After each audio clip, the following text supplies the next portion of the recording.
5 people who are trapped inside a submersible. Missing submersible carrying 5 people. A missing submersible with 5 people on board. We now know from the Coast Guard that the debris that they found is consistent with a catastrophic implosion. The pressure vessel, the capsule where the people are.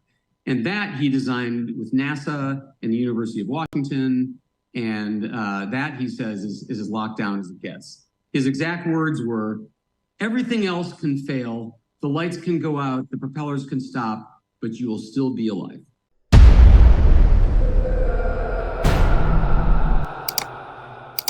Hi, my name is Stockton Rush. I'm the CEO and founder of OceanGate.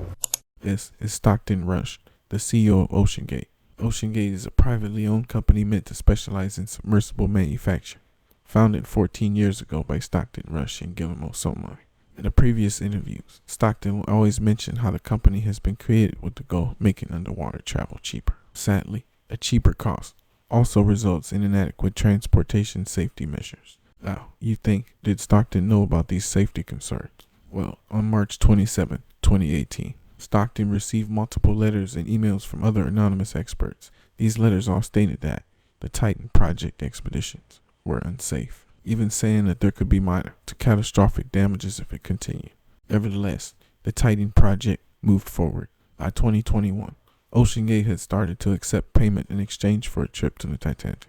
By year 2022, that price had grown to $250,000. Yeah, that's a lot just to sit in a mini ice cream truck, submerged in water, though, and with one window. Past writers talk about how it seemed like a joke, and how they were surprised to see their transportation on arrival.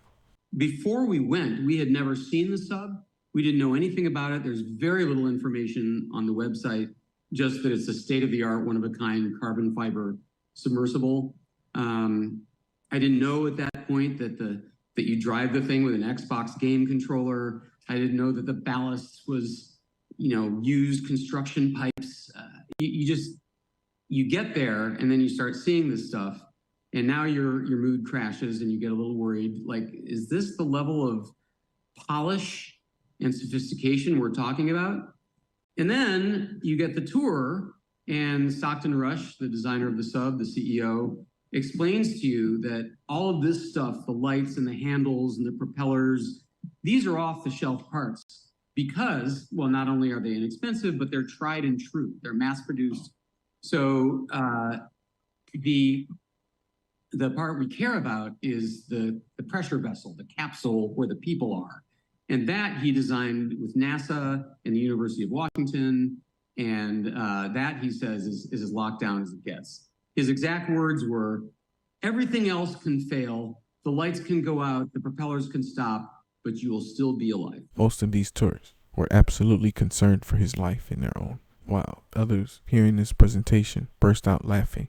It just sounded outrageous. Stockton mentions using mass-produced, cheap products not meant for the deep ocean depths. Use these off-the-shelf components. I got these from Camper World. We run the whole thing with this game controller. Come on! It seems like this submersible has some elements of MacGyver-y jerry-riggedness. I don't know if I'd use that description of it. It is unknown if Stockton really believed in his creation, or if he just refused to believe his creation was unsafe. One can only imagine, especially since most creators like Stockton don't actually consistently use their fantasy travel creations. Just look at Elon and the moon. Yeah, no seats on the rocket for him, right? Exactly. Stockton would make these trips to the Titanic whenever they were purchased, and his creations seemed to work until June 2023.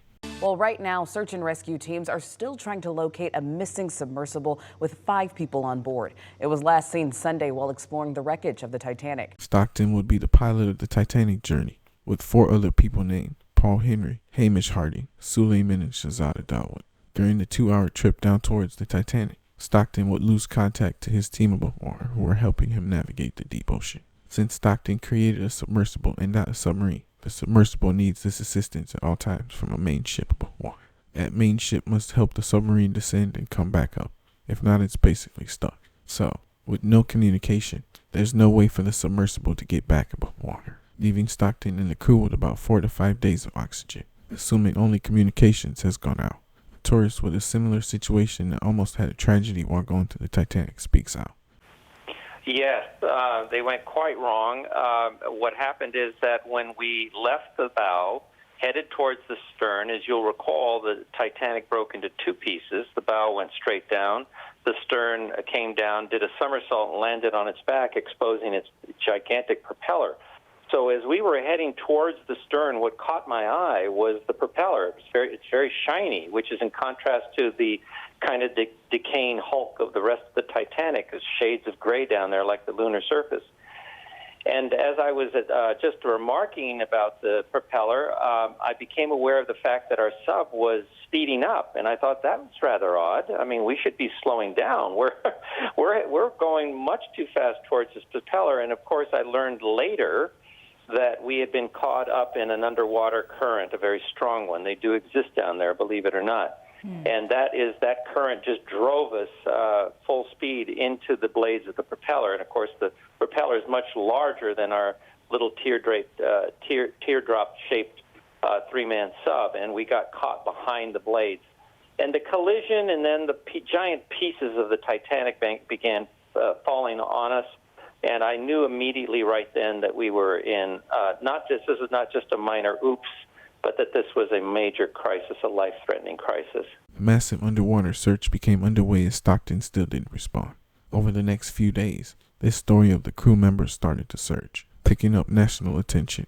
Everyday searchers leave with no answers to where the submersible could have gone, as if it disappeared into thin air. Boeing sonars even started to detect strategic noises every 30 minutes, as if someone was trying to communicate from underwater. Over the next 2 days, debris would be found relatively close to where the submersible would have been at the time they lost contact. A search would then be moved to this area.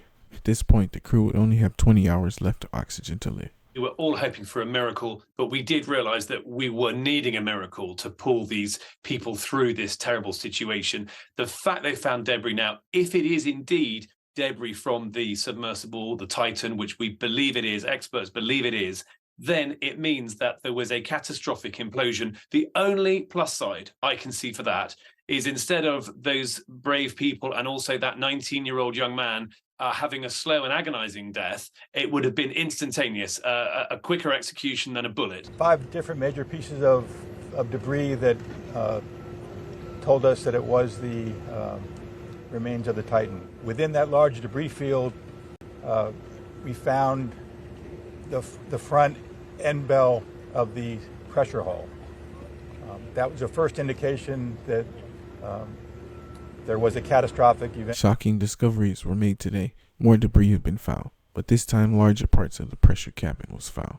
The pressure vessel is the capsule holding the passengers. It's being known. Experts have now come to the conclusion that the crew passed away the first day they went missing. Experts say an implosion is what caused the wreckage. At the bottom of the ocean, there's more than 14,000 pounds of pressure, opposed to the 50 pounds in a regular pool, and you can still barely move. When the pressure vessel was compromised, it caused the submersible to be sucked inwards, caving in on itself. Think of it as the water being a hand and the submersible a ball of paper being squeezed. That's what an implosion looks like.